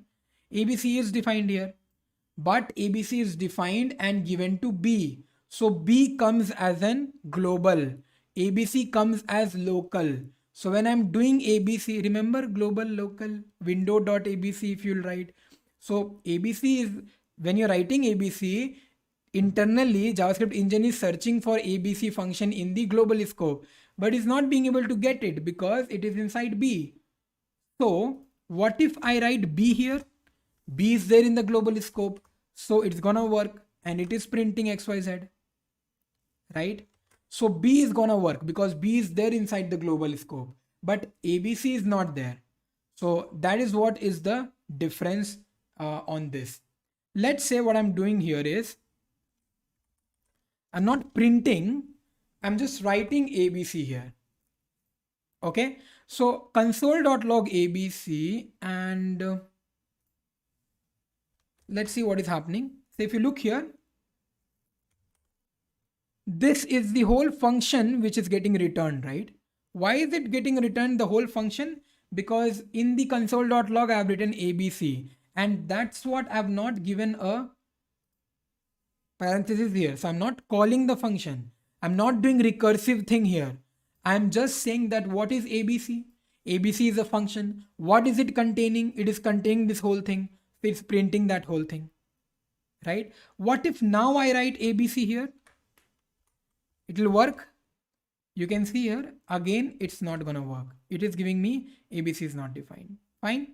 So that's what is your named function expression. I hope you have understood this. So let's move ahead and let's understand something else. So now what we are going to see is the first class functions. Okay. So here we are going to understand first class functions.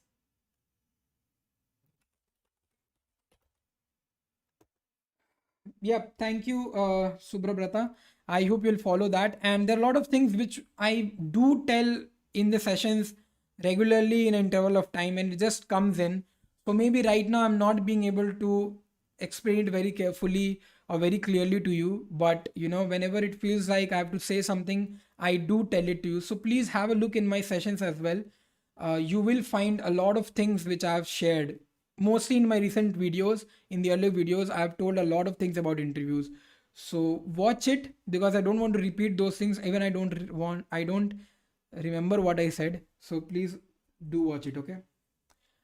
First class functions. This is a very important question, by the way. What is first class functions? Okay. What is first class functions? Now, we have already seen first class functions. Okay. Now, this first class functions is nothing but an ability to use functions as values. So first class functions are those functions which is having the ability to use functions as values. Okay. What is the meaning of that? Let's say that I have a function, let's say this much, and I have a parameter p. Okay. And here what I'm going to do is I'm going to console.log, and let's say I'm putting and printing p. Okay.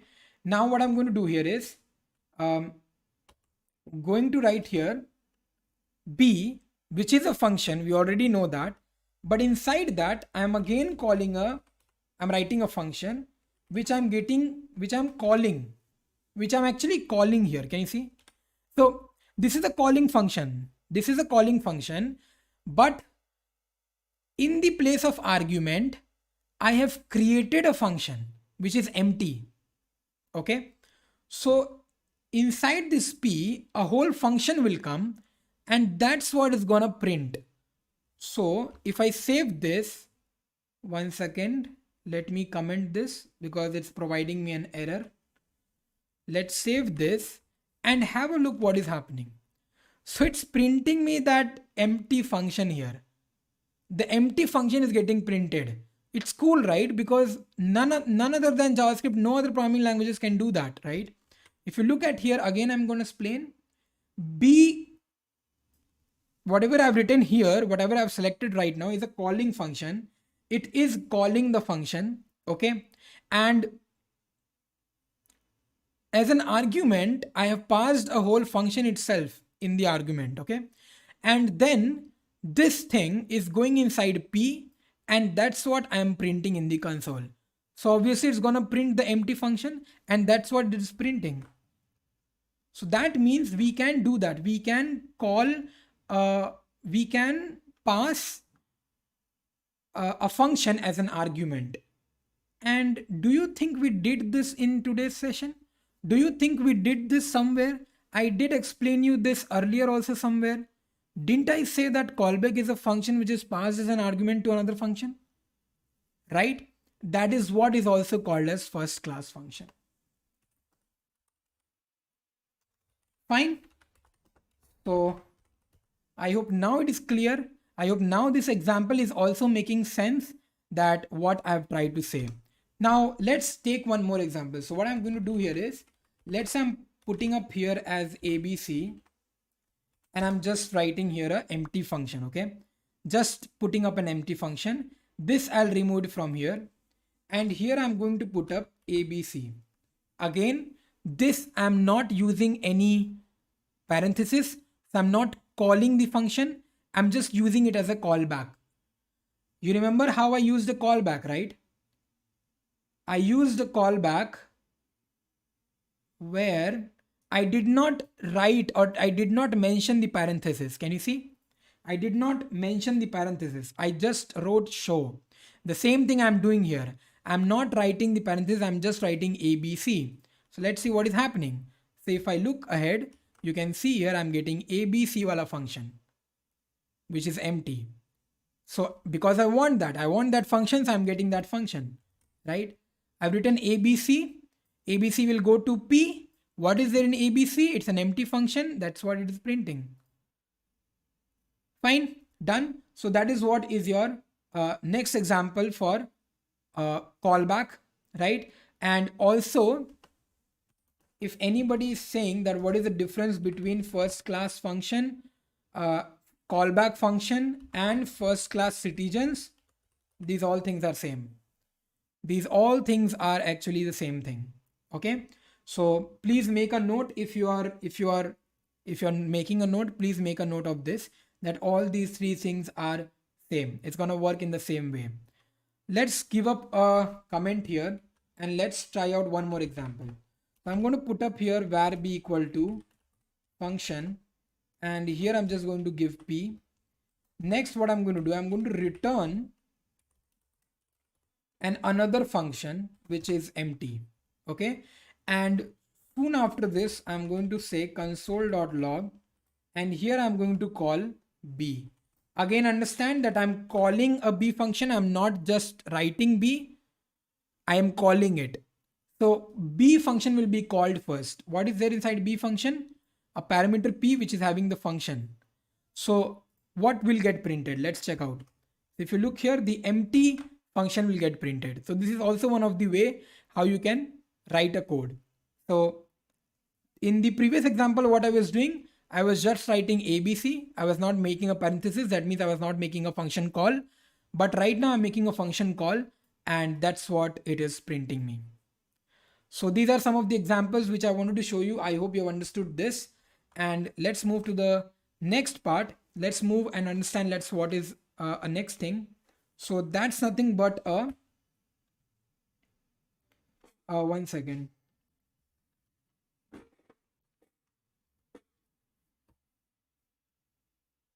That's what is a asynchronous part. So till now we have seen about synchronous. We know about what is synchronous. Line by line execution will happen, and we have seen what is asynchronous. To use asynchronous means I don't want my execution to happen one by one. I don't want my execution to happen line by line or one calling at a time. I want my functions to work as a callback. If you look up here in this code, when I was writing this code, I was using callback, and this is an example, a pure example of asynchronous functions. Okay, so this is an asynchronous function in which my calling back is happening by a function itself. Why is it called as a callback? Why is it called as an asynchronous? Let's understand.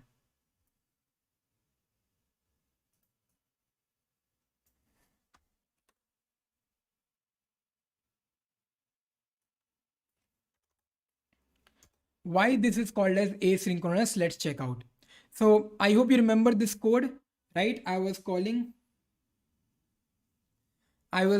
this show function. This show function was getting called, and this show function is basically coming up here, right? And some function has the responsibility to call the show function, right?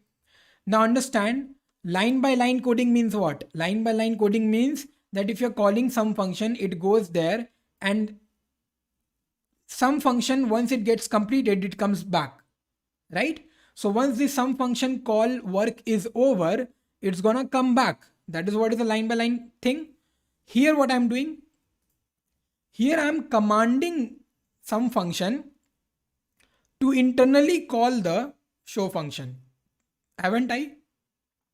I have told some function that, hey, some function, I'm giving a responsibility. You have to call the show function also within yourself.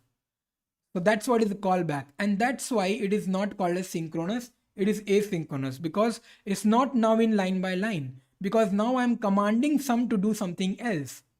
I'm telling him to not to go synchronous, but to go in what way I am telling you, right? And that's what is a asynchronous part. And that's why it is also called as callback. So callback, whenever you want to do asynchronous thing, we do use it using callback. A very good example of callback is also set timeout. So whenever you're using set timeout in your codes, you can say that you are using a callback. Okay, so one of the examples I've already explained you. So let me just show you one more example of it. Let's comment this and let's write up a code here, which is for a callback, for a asynchronous code. Okay, so I'm going to write up here a set timeout. To this set timeout, what I'm going to do is I'm going to just take ABC as a function which is getting called, and I'm going to say that this is getting called after 3000 milliseconds. Okay, so this is the set timeout which I've given, and I'm going to write down the function. So let's say I'm taking here ABC and putting it down whatever I want. So let's say document dot get element by ID, and let's say I'm putting up here it as demo, and here inner HTML, and let's say I'm just saying here it as Ritwik Raj. Okay, so here asynchronous function is happening. Okay, why am I saying asynchronous function is happening? Because if it is synchronous, it will go line by line. First set timeout will work and then this function will work, correct? But now it's not going to happen like that. First it's going to wait for 3 seconds and then it's going to print me Ritwik Raj, correct? The same explanation which I gave in this code, right? I told you in one of the code, right, that it's gonna wait for you here in this code. I told you that's not gonna first do the thing and then it's gonna print code beyond. I first said that it's gonna print code beyond and then it's going after 5 seconds it's gonna print the numbers, right? So that is also an example of asynchronous. When it doesn't go in a sync, it gets async. Let's save this. Let's check out the output of this. If you look here, after 3 seconds, I'm getting Ritwik Raj. If you've not seen this, let me save it again. 1, 2, and 3. After 3 seconds, you're getting Ritwik Raj. Okay. So first, the set timeout function is working with 3 milliseconds. It's going to wait for 3000 milliseconds and then it's going to print me the output. This is also one example of async functions. One more good example of async function is one more thing here. Basically, this function, whatever you've written, right? You can actually write it directly in this part. That also I've explained you. That also I've told you, right? So you can do it directly also. You can write the function directly here. There's no need of giving the name because I don't want to call it. If I save this, you will still get Ritwik after 3 seconds. Okay. So after 3 seconds, you will get Ritwik. So this is one of the coolest example where you can use async and you can tell what is async. The next part is nothing but your one more code which you can use. So you can use set interval. So let's say set interval and I'm calling a function ABC after every 1000 milliseconds. And this, I did not use it in digital clock, but you can use it. So let me just show you how you can create a digital clock by using set interval. So let's say I'm using this and here I'm just creating an object of date function. I hope you know this because I've explained you in the digital clock how to do this. Document.get element by ID, and I'm just going to take up here demo, and to this I'm going to print up my whatever things I have. So I have get hours. I'm gonna print that. I'm gonna print it in a way that it looks like a digital clock, and then I'm going to print up dot get minutes. Same thing I'm gonna repeat here also. And again, I'm going to print up here dot get seconds, and this will give me the seconds, right? So let's check out whether it's working or not. So if I save this and if I go back to my browser, every 1000 millisecond it's running and it's giving me the time. So this is also an example of asynchronous. Any doubts till now? Please do let me know if any doubts you have in asynchronous. To understand asynchronous, this is running every 1 second because I've written here 1000 millisecond is basically 1 second. Okay, I hope you don't have any problem here. So let's move to another example and let's try to understand that, the last one, so that you get an idea. So the last one is basically a very cool thing, which is a event handler. So I'm going to add some event handlers in my function and I'm going to show you how it works. So first of all, let's say I have set timeout and I'm going to create a function here inside this itself. So let's say console.log, and I'm just going to write here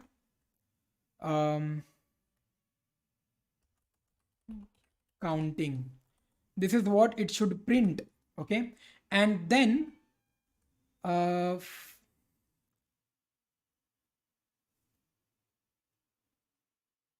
Pawan, surface JSON file using sync. JSON, right now I'm not teaching JSON. I've already explained what is it, but right now I'm not teaching it right now because I will answer the question, Vivek. Just wait. So, Pawan, basically, I have some plans. There are 4 lessons in Advanced JavaScript: Part 1, Part 2, Part 3, Part 4. Part 1, I am taking this. Part 2, I'll be taking currying. And Part 3, I'll be taking some more advanced concept. And in Part 4, I'm taking Ajax and JSON. So, when that comes in Part 4, I'm going to explain you that. So, you need to just wait for some time. I have that in plan how to fetch JSON file, but not right now because it will need some backend also. So I'll try to do this in the part 4 of the session. Okay. So then what is the difference between set interval and set timeout? Have a look, set timeout when you are writing.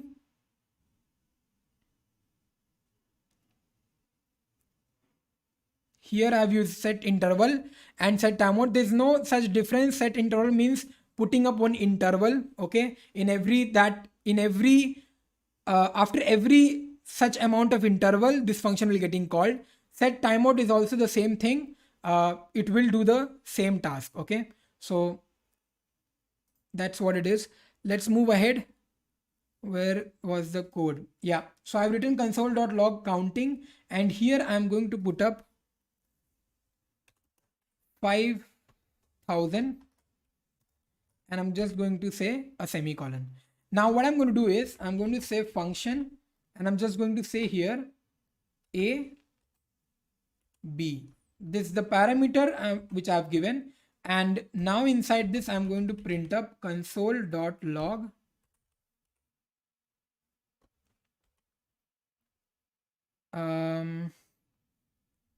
let's say I'm printing x ka value. This is one of the function which I've given, and I'm going to also write one more function. Let's say I'm putting up here it as b, and this I am calling inside a. So function b. Hi Saurav, will doing DSA in JS give me upper hand in front end interview? Yes, it will. It will. If you know any basic concepts, don't try it out for all the DSA concepts. If you're a fresher, then please have just some logic about some logic about your graphs and other DSA topics. Okay, take some other DSA topics, normal ones like I am not getting in my mind what are those topics. So we have some of the topics like graph tree and all, right? Try to hash mapping and all, right? So try to do those things with JS, and have an upper hand in that, because it will help you somehow. Because when you're going into front-end developer position, it's not only the front-end work which you'll be doing. In a fresher role, it will be given up a backend thing also. You have to check out how backend is working. So it's not only the front-end work which you'll be doing. So you need to have a basic idea on DSA, just a basic idea, not complete. But yeah, JavaScript total idea, basic and advanced total thing you should know about it. Like whatever I'm teaching right now, those all things also. This is the first session of JS. No, this is not the first session of JS. The first session of JS is there in the playlist. It started long back. So if you click on the playlist of front end, you'll be able to find the first session of JS in that. So function B. And here what I'm going to do, I'm going to write up the function B. So let's say I'm just doing console.log, and here I'm going to print up y. Okay. So I'm calling this function. Let's close this. Let's give a semicolon. So what is happening? A is a function call with the argument which is function B, which is console.log y, is printing y basically. So this whole thing which I've selected, it's gonna go inside B. Yes or no? It's gonna go inside B, and then it's gonna take y, right? It's gonna print y. But one thing is missing here. I am not calling something here which is B, right? obviously I need to call the B also, right? B is not getting called anywhere. I'm calling A, it is explaining what is B, but B is not getting called anywhere, right? So I'm just calling that. Now let's see what's gonna happen here, okay? So if I save this and if I go back to my browser, you can see here it is printing X, it is printing Y, and after 5 seconds it's printing counting, right? So what is happening basically? How this can be breaked into pieces. So I'm first of all, it will come to A calling. A calling is having a function in the argument which will be passed to this B. So this whole thing is basically coming inside here. Yes or no? Right? And then what am I doing here? I'm doing console.log X. So it is printing X and then it's B calling. So it goes to B, it prints Y, and then it comes back and it comes here after 5 seconds it prints counting. Okay. Now the reason is why I have written this here, because you can't write it here. It gives you an error, right? So it gives you an error. That's why I have written that function inside the calling itself so that things are working. So this question can be asked and they will ask whether it will print something like this. So you have to say no, because here you're going to get confused. It's not gonna print Y first, it's gonna print X first. Okay. So this is one of the question which can be asked, and that is what is your answer. Also one more thing, please analyze that this counting is waiting till 5000 milliseconds, right? So for 5 seconds, counting is gonna get stopped, right? So this is what is called as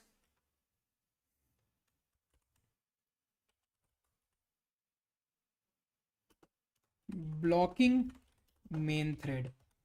Now please understand what is blocking main thread. You remember when I started this session, I did tell you that what is a thread, right? I told you JavaScript is a synchronous single thread thing, right? It's a synchronous single thread language. So not understood, sir, please explain and get it. Okay. Have a look. So this is a function call, right? This is a function call, and inside this function call, if you see the argument, a whole function is written, right?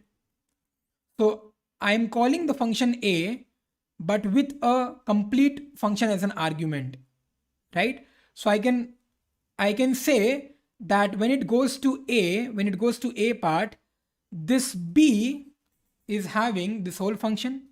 Can I say that? So can I just remove it from here, and can I just say that B is equal to this? I can do this, right? I can do this. So now B is equal to function B.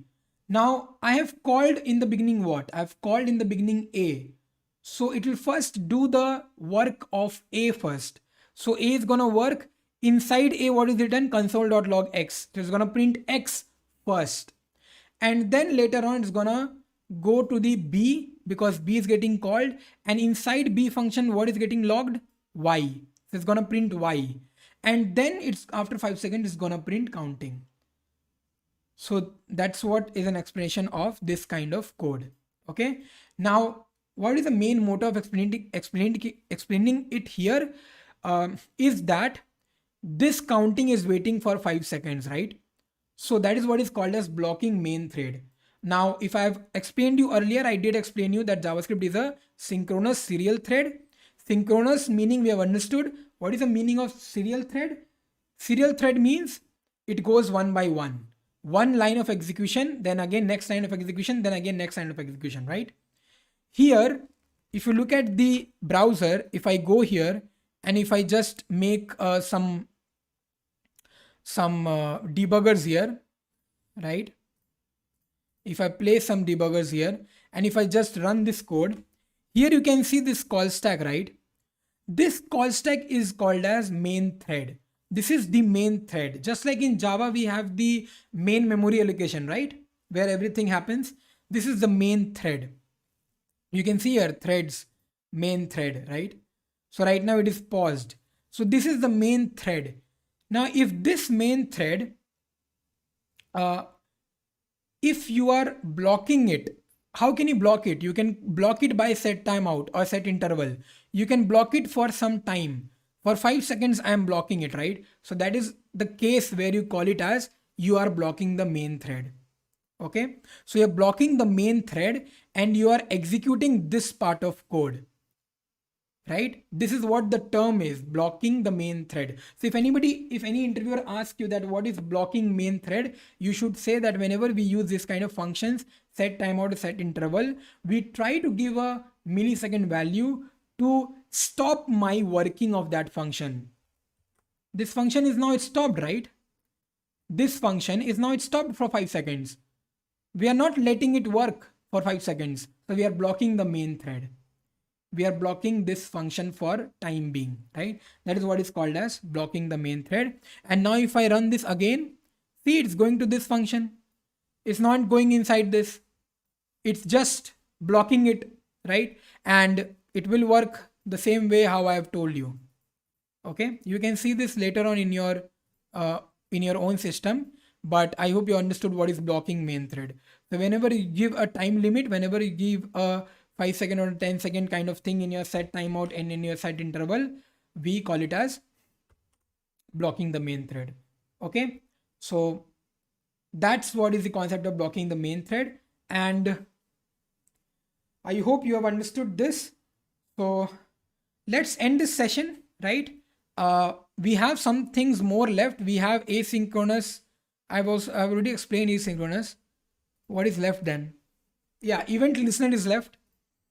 In the next part, advanced part 2, maybe at night, I'm going to teach you event listeners,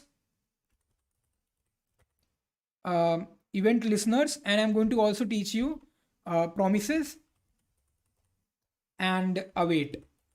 These are the 3 things which we'll see at the night session, which is at 8 p.m. Okay, so we are going to understand how these 3 things works. Fine. So I hope you guys understood all of these things, and please, if you're liking this session, then please like it. Please also tell other people to join and have a look, have an understanding how these sessions are going on. Every concept is getting understood in a very good manner, right? I hope you guys are understanding everything. Please, if I can give a thumbs up, if I can get a thumbs up or a clear or anything, please do let me know. Okay, please put it up in the live chat. So please join the Telegram channel. You'll be able to find this link in the description, the video description. Please click on that and join the Telegram channel so that you get notified about all the live sessions which is coming, which particular educator is coming live when and at what time and at which topic. All those things will be updated in this Telegram channel. Please join that. Also, please subscribe to the YouTube channel, which is CodeBeyond, and please share it with all other people as well, other classmates as well, so that they can also understand what are these things explained and how these things works. And also please like and share the video so that more and more number of people will get to know about this free course content, right? Thank you, Vivek. Thank you all other people who have joined this session and learned a lot. I'll meet you really soon at 8 p.m. Let's see what all things we are going to learn at that time, right? Thank you so much, guys. Bye.